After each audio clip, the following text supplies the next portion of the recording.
I'm sorry to say. Don't be surprised that only few people really want this thing to continue to move the right direction.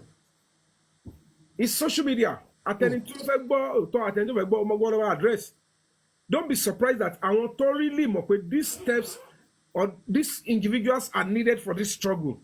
And trying to hurt them, bring shame to them, is to kill the struggle. I want only idea pé nǹkan tó mean nìyẹn ò tó nǹkan. Torí pé they are not fashioned for this kind of a movement. Ọmọ pé I don't know. Ta ló bẹ̀rẹ̀ gbogbo idea pé ká máa tẹ̀ tọpinpin ẹni. Ó jẹ́ gbàtà wá tọpinpin ẹni sìn. Tá bá ti pẹ́lẹ́ mọ́lẹ̀ ta pẹ́lẹ́ mọ́lẹ̀. Ṣé struggle ìṣàlọ́wọ́ máa gbé abá nínú ilé lórí table ni? This struggle or this kind of thing tẹ́ ń béèrè fún. Ó ti fi hàn pé thank you so much Olayinka. There are some people that the interest is not just about pé wọn fẹ́ kí Mohbad rí justice because àwọn tó ti súnmọ́ wọn yẹn wọ́n rí nírí pé irọ́ tó pa fún wọn yẹn. Mr. Yomi don't.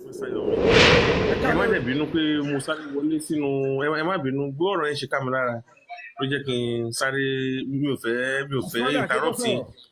Yeah, come go on, yeah. Okay, go on. Terry, something happened yesterday.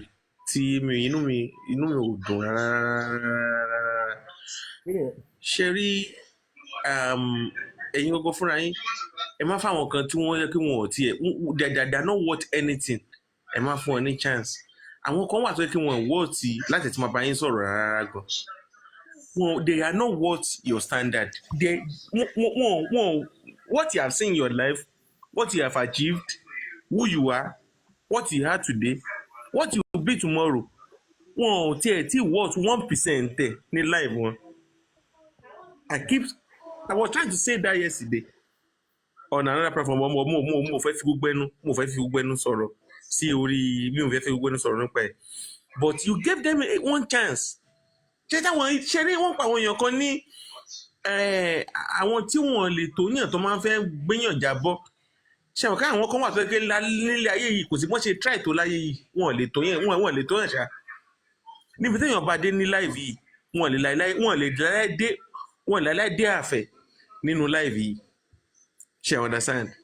Ṣé rí àná yẹn we were the ones tá à ń sọ fún yín pé Mr. Yomi no Emma don't listen, don't, but you still want to give them response. Emma, even in Nigeria, she understand. Like my brother, yeah, I appreciate your input on that one, and naturally I'm human, and I understand where you're coming from, but ẹni tó bá fẹ́ jàjàgbara ò ní ro status ò ní ro nǹkan báyìí ló ti ní. I get what I'm saying. Even as a matter of fact, bá rò pé kì í ṣe bí mo ṣe ṣí lé bí ẹ máa gbádùn lé mi kí n máa enjoy ìṣèbọ́ lọ́nṣẹ́ àwọn iṣẹ́ pé Yomi is now a bigger boy. At least I've added more feathers this year. So yẹ pé ọmọ òkè no ìyẹn ohun ayé tó ń báyé lọ ni kí ló máa wà lẹ́fọ̀ ọmọ mi lọ́la kí ló máa wà lẹ́fọ̀ ọmọ ẹnì kejì kí ló máa wà lẹ́fọ̀ ọmọ yín. So when I saw things going the way it was going, gẹ́gẹ́ bí ẹlẹ́ran ara èèyàn máa stomach ẹ̀ wá react wọ́n tó bá tún react jù náà you might mistake yourself, you might react in a way that will not even you won't be proud of. So partially, I reacted angrily yesterday.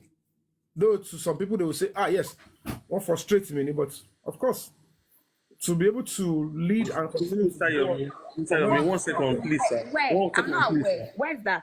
1 second, please, sir. What happened? Overreact. Let me tell you the truth. Attending this rule and when Lomi, they wanted you to overreact. Let me tell you, I've been saying that, that mo máa sọ kíní yẹn mo dẹ̀ ṣe ẹ máa ní pé lórí I was on comment section yesterday. We were the ones that were telling you that Mr. Yomi, no, just leave them. Let them talk. Let them see whatever is on their mind. Let them bark like dogs. Do you understand? Let them bark like dogs. When they finish barking, not terrible gun because normally normally can't only condemn number one. There is nothing that I've done to draw back justice for Mohbad or to hurt justice for Mohbad or to sabotage is number one. Number two, it's going to even be better to wá jẹ́ pé Yomi Fabiyi gbogbo ohun tó ṣe yẹn o, mo ní àbúrò o, mo lọ́mọ o, mo lọ́rẹ̀ẹ́ o, èmi fúnra mi gan, I can do them without even relying or depending on support from anybody. You know, I'm glad it's tó bá jẹ́ ẹni ẹ má bínú, ẹbí wọn pé wọlé, let me stay back. But in this what case, you are doing, they don't want it. What you are doing, most of them don't want it. Wọ́n kàn ṣe ojú ayé lásán. Ibi tó ti dùn mí jù nìyẹn pé when people saw what I even proposed to do and what I have done, I get what I'm saying, fúnra wọn voluntarily ẹ̀rí ọkọ̀ bọ́lọ̀ ṣe dá wọn dáadáa ńgbà yẹn before they allowed themselves to be used. People maturely, genuinely, don't make noise. People genuinely, I saw the genuineness in people that number one, it's going to require social things, it's going to require social resources. I might get dedicated TV stations to get pay about crime. Can you understand what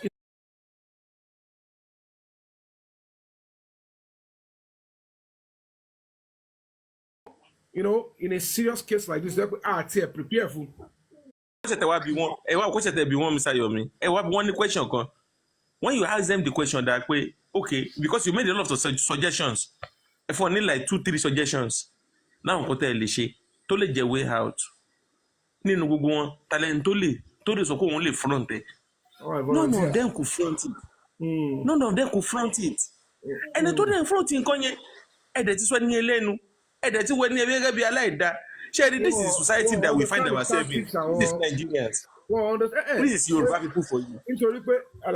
Like I said, we understand the tactics and what that attention. They don't want attention on the matter. So they look for how can we bring anybody down. And when you might talk about God, want to my son, why to my small try to win the trust to the tongue. Who is that person? Then can't have my strike and that is how they work. That is the work some people do. So on other side here, òun ló fi jẹ́ pé wọ́n rí pé èmi náà ní idea ibi tá lè lọ àwọn ògbésẹ̀ tá lè gbé tó jẹ́ pé kò ní ṣe é bò mọ́ wọn ní choice pé kó bẹ̀rẹ̀ sí ṣe trial case yẹn èyí tó ti fi tọ́ anybody lọ sápá bíi pé ẹ máa wà ń kó rẹ̀ náà ẹ kò náà ẹ lè máa darúgbó sí wọ́n ti wò pé ṣẹ̀wọ̀n kẹ́kọ̀ọ́ tó padà wá dìjà lánàá wá nìyẹn because some of them were against your ideas. Some of them were like, by now I shouldn't be talking about ideas again. But if I want to borrow I want to bring it. But they cannot do anything. They They are useless. They can't do anything. Don't be surprised. I'm sorry to say. Don't be surprised that only few people really want this thing to continue to move the right direction. It's social media. Attending to address. Don't be surprised that I want to really more these steps or these individuals are needed for this struggle. And trying to hurt them, bring shame to them, is to kill the struggle. I want only idea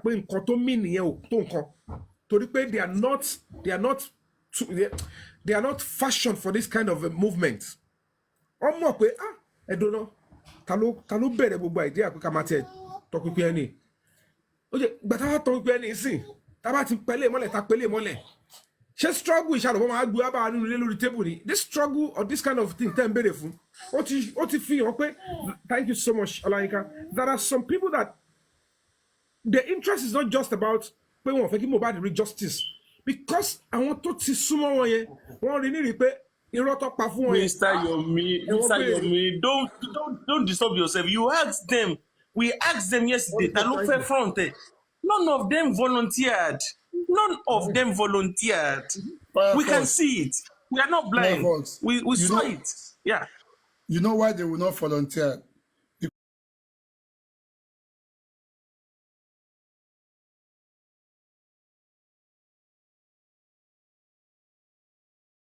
Stop the movement. So why would they volunteer? And mind you, if either anybody comes out to volunteer among them,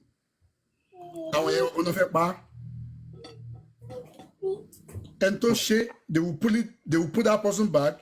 Wọ́n gbé èèyàn tí wọ́n síwájú, and we go nowhere. And exactly what we are seeing. Thank you so much, Olayinka. Exactly what is happening. But there's still a way out. We are at least only just see about more tiny. Now that we have been able to know who they are. Oh, that is téèyàn yẹn bá mọ̀ táyà yẹn lọ́ta o, because what is happening now, you will not believe. Àwọn tí ẹ expect. Wọ́n dẹ̀ support ẹni pé ẹ ó ń ṣe business ò matter. That ó lè ṣe business with anybody. That doesn't disturb the. What the nonsense? Akpeyan ni last man standing. You know what we're going to do? What I do? Like I said, now that people have been able to see clearly, I am saying, we just need to continue to think about way forward. Because if Tabani come overflog every matter, when the real issue is at hand, our for the problems in justice from Mohbad. Because pẹ̀lú gbogbo nǹkan tá fẹ́ sọ yìí ṣe fẹ́ reprimand wọn ni lè pọ̀ ọlọ́pàá sí wọn. Exactly. Lè lé wọn lórí social media dẹ̀ fẹ́ máa lọ dẹ̀ fẹ́ débi tẹ́ ń lọ, and you are still overflogging it. Ó fi hàn pé ẹ̀yin gangan, because we will need few people to be extremely disciplined and focused. Ṣé ẹ get me? Like irú èmi sì gbogbo nǹkan tó ṣe fún mi tó ṣe bí ó dùn mí ó ká mi lára, but mo kàn báyìí pé how long am I going to whinge? Ibi tí mò ń lọ, because olórí ibẹ̀ ni pé if we are able to get justice for Mohbad, ẹ̀rí pé àwọn nǹkan kan mi wà kò ní wà relevant wọn. Event ma override. Oníkàlùkù máa padà mọ́tọ́. The people that tried all these things, you will see them that the ones who say, man, you're a strong man, you tried. Adunu Kotashi. Mr. Yomi, you understand? Sherry, reason tí mi ò fi Sherry tó máa ń sọ gbogbo àwọn issue tó wà nílẹ̀ tẹ́lẹ̀tẹ́lẹ̀. Mo máa ń sọ fún wọn pé kàn forget kan they can move on. She understand? Now, let me give a scenario pé governor àti deputy ẹ̀ tán jọ wà ní same party tí wọ́n jọ agree tí wọ́n tọwọ́rọ̀ wọn yíra wọn. Níjọ́ tí governor yẹn bá ti rí pé deputy yìí ó ń ṣe anti-party, ẹjọ́ ṣó máa fílẹ̀ sórí síìtì yẹn. To be calculative, ó depend lórí influence governor yẹn. Ó yẹ nǹkan sọ ẹ bá woru kọ́nà dáríjì mi ẹ woru minister for FCT ẹ mọ̀ kókò tí bọ̀ sí APC is still in PDP. Yeah. Everything. And they are like onwu.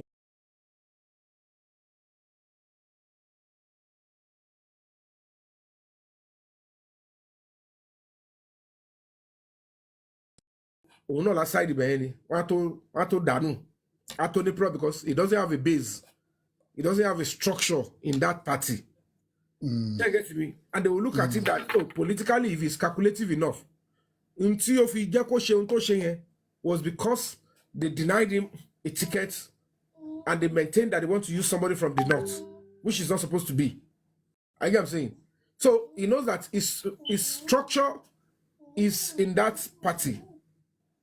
But he is already aligning with another party, such that if the entire structure to bá ní tí ó bá ti lè gbé wọn wọnú party yẹn, tó bá fẹ́ dá one party yẹn, is going to be a lone ranger, and that means.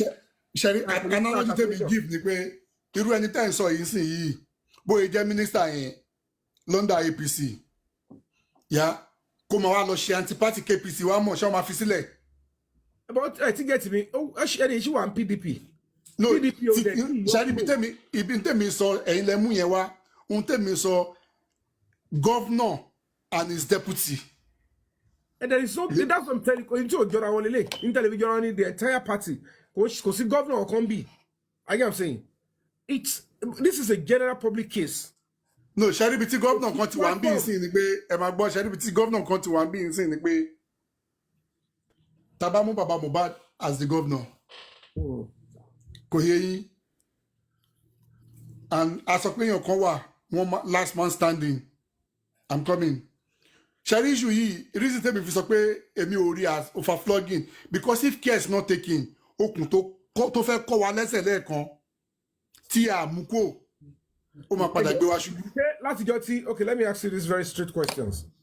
látijọ́ tí ọ̀rọ̀ ti ń ṣẹlẹ̀ gbogbo whatever tí ìyá Mohbad ẹ̀mí ti ṣàtìrẹ́yìn tó dúró ti ìyá Mohbad níwájú báyìí tó sọ fún ìyá Mohbad pé ṣé are you for justice for Mohbad or you don't want justice for Mohbad? If I ask you, what will you pick? A lot of them. What will you pick, ìyá Mohbad? Is she for justice for Mohbad or not for justice? She's not for justice. But if what will you say was the reason why she was in court? Killer, Tababere lọ́wọ́ ìyá yẹn killer bó wá ṣe in court. Ololo sí court láti disrupt justice náà ni. Reason being that wọn ò tí ì sin ọmọ. I'm not saying she's not disrupting. I'm telling you that what do you think she's proving to the world she's coming to do? Well, pé òun ṣọ̀rọ̀ ọmọ. Now, at the end of the day, you know the reason why people could not knock her off entirely? Because there is still a perception that she could have a change of mind and she will come back to her senses. Ẹ ṣe, you see, ṣe ibi tẹ́ lọ yẹn, ibi tí mo fẹ́ lọ gangan nìyẹn, and I'm happy that you brought that up. These are the set of people that say no to Baba Mohbad, that kí Baba Mohbad má tẹ̀ súnmọ́ ẹni yìí due to gbogbo bó ṣe ń ṣe. And these are the people that wọ́n get to know pé wọ́n gbowó, wọ́n lè ask pẹ̀lú àwọn tẹ́ ní kí bàbá ọmọ gan má tún súnmọ́, kó má súnmọ́ ìyàwó ẹ̀. Ẹ̀yin wá sọ pé nísìnyí.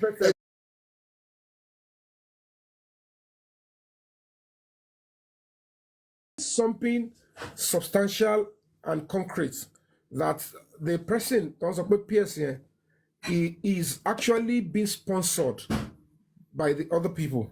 This person, let me explain to you. That's difficult for us to get, but the antecedent shows that a lot. Let me explain to you. When it comes to social media, when you understand the role social media play and how you can easily curry some prominence to yourself, to marry or throw around, easy. And tell anybody, okay, most of the people on the justice of Mohbad, only few of them have a mind of their own. You understand what I'm trying to say? And the person just want to be having fun. Okay, so I'm a big person. If you ask them, Nigeria protest for justice for Mohbad, are you with me? Mm-hmm. And the same people will castigate somebody like me. If I cancel World Thought last year because of justice for Mohbad. Those were the evidence I sent via the music pivot. Told everybody the evidence. I was almost going to cancel my World Tour. Because I want to go and fight. Because I would have done it. The man picture BLT boss. First attack on the House of Assembly. Can you remember?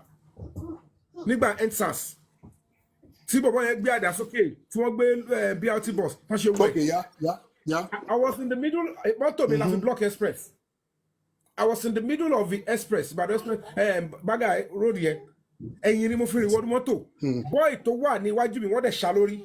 Mumbai, fat, motto to move our oh, she sit down. Oh, they move only one. We went to go and turn. I want to already booking and they can bear me witness. I said, let me take you to the hospital. The guy said, Baba, I know they go hospital. I said, where are you going? I said, I need to continue to fight. He said, then let's go back there. At the turn, to my land back, we went down to Joko, one more time to Joko Sabekini, we go for me, want to fall. And I drove in their midst again. I started talking to them again that she will going on let be more. Where do you think this we are doing is against you people? But you know what I saw mo ti ngbo ri pe ọ̀tọ̀ ni tó fi brainwash wọn wá síbẹ̀.